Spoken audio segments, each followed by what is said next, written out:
কবরে রাখিয়া দুস্থ হে।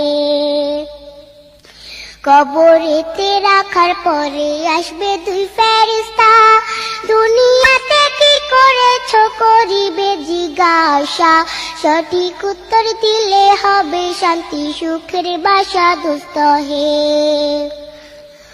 উত্তর যদি সঠিক না হয় দুঃখের সীমা নাই, সর্প এসে দংশন করবে হাদিসেতে পাই, যে জায়গায় সাহায্য করার আপন কেহ নাই দুস্থ হে। এখনো তো সময় আছে, হও না হুঁশিয়ার, দমে দমে জপরে মন নামটি আল্লাহ, এই নামের উসিলায় সেদিন হইয়া যায় ব্যাপার।